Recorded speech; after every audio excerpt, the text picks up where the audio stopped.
Picture yourself walking across Stanford's quiet campus just after midnight. The lawn smells of fresh-cut grass, the sky is velvet black, and the massive sandstone arches guide you toward Memorial Church, its doors pulled shut for the night. You think nothing truly sinister could lurk in a place designed for reflection. Yet that is exactly where a 19-year-old freshman named Arlis Perry stepped on an October night in 1974 and never walked out again. You can almost hear her footsteps echoing on the stone floor as she slipped inside to pray after a small disagreement with her husband.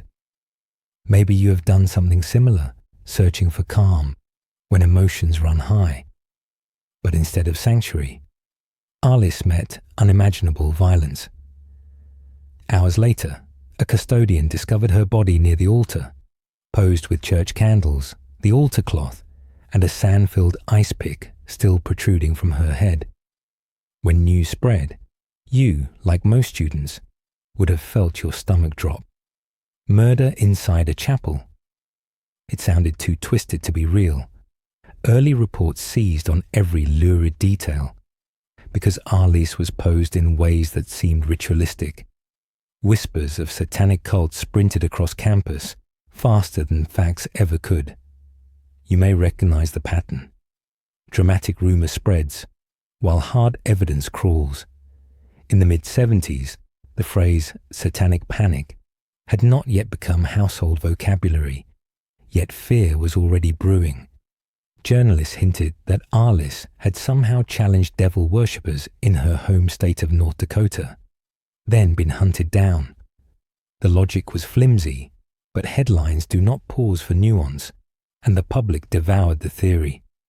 Overnight, Stanford's leafy quads felt less like an academic paradise and more like the backdrop to a horror film you never asked to join. If you had been a student then, you might have watched detectives dust for fingerprints, question classmates, and measure shoe prints in the chapel.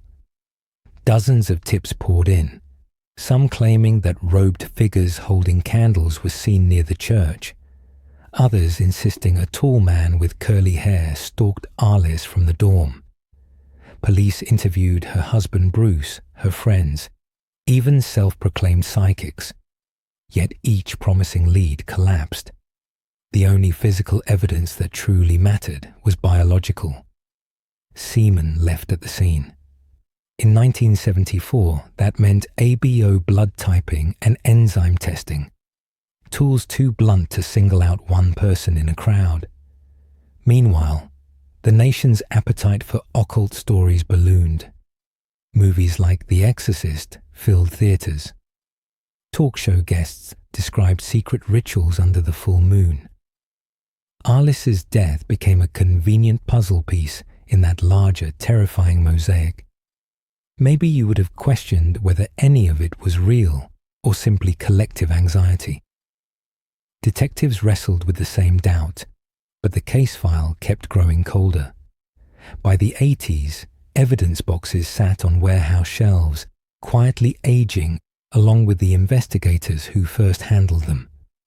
Stanford upgraded its locks, added more lights, and posted security guards at every corner, including one guard who had been on duty the night Arlis died, Stephen Crawford.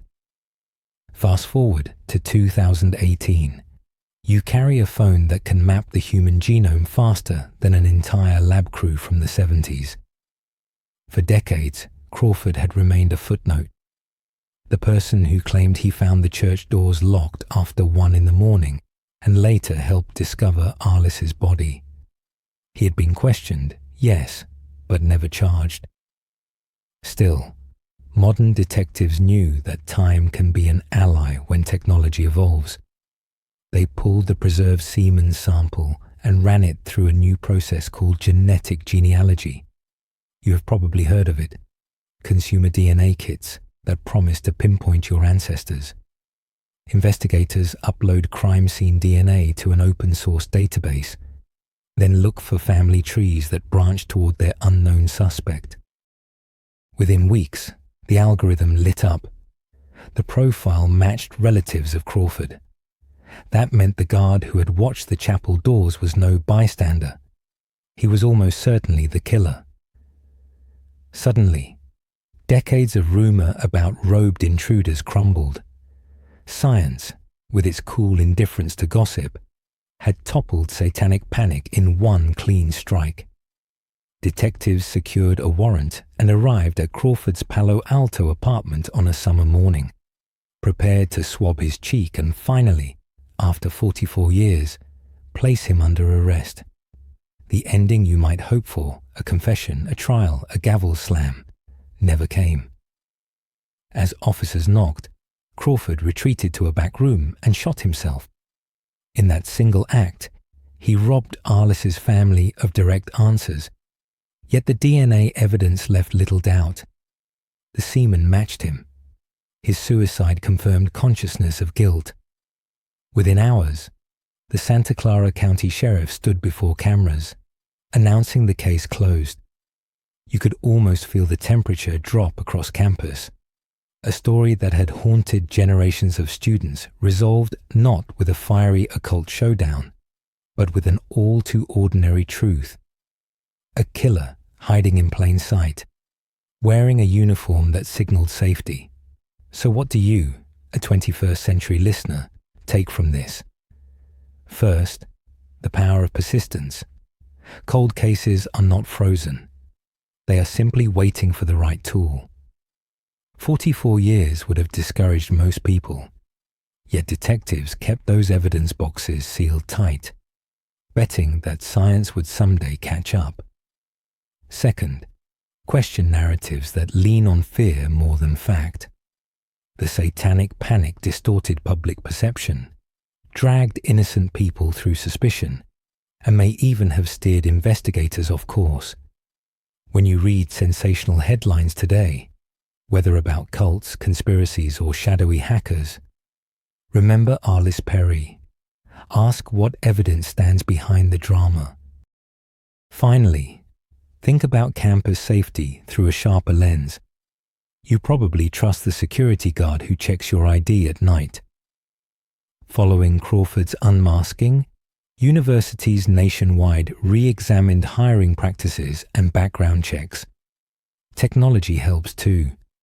Swipe card logs, surveillance cameras, and better lighting make it harder for predators to vanish into the architecture. Yet vigilance will always include a human factor. Talk with friends about your plans.